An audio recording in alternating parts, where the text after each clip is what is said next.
Ликот и делото на Ванчо Михайлов очигледно стануваат прашања кои дополнително ги отежнуваат односите меѓу Скопје и Софија, а со тоа и го усложнуваат процесот на разговори од кој зависи деблокадата на македонските евроинтеграции.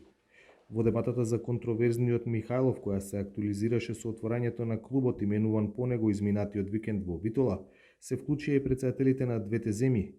Прв почна Румен Радев со изјавата дека Михайлов е човекот кој одбил Хитлер да ја вклучи Македонија во братоубиствената војна со Бугарија. Следеше реакција на Стево Пендаровски, откако за оваа тема беше прашан на пресконференцијата со латвискиот претседател Егил Слевиц.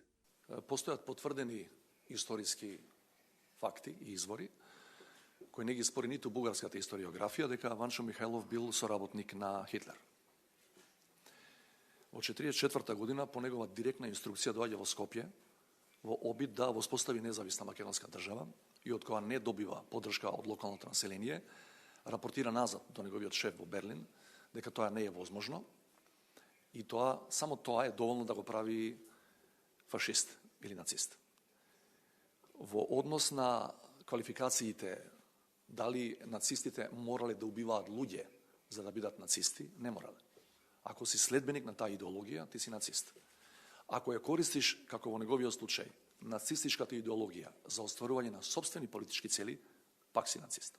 Пендаровски му одговори на Радев и за тврдењето дека во времето на комунизмот во Македонија биле убиени десетици илјади луѓе кои се декларирале како бугари. Не постои ниту еден релевантен историски извор кој ќе потврди дека 10.000 луѓе биле убиени во концлогори во Македонија во тоа време. Ни еден. Ни во бугарската, ни во македонската, ни во светската историографија.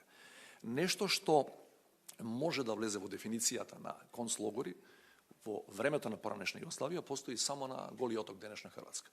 Своје видување за проблемот имаше и претседателот на Латвија, земја членка на Европската унија, која и самата доаѓа од регион со бурна историја и отворени прашања меѓу соседите. Ако ја погледнете мапата на Европската унија, ќе видите многу точки каде има разлики во однос на историјата и тоа не се случува само овде меѓу Бугарија и Северна Македонија.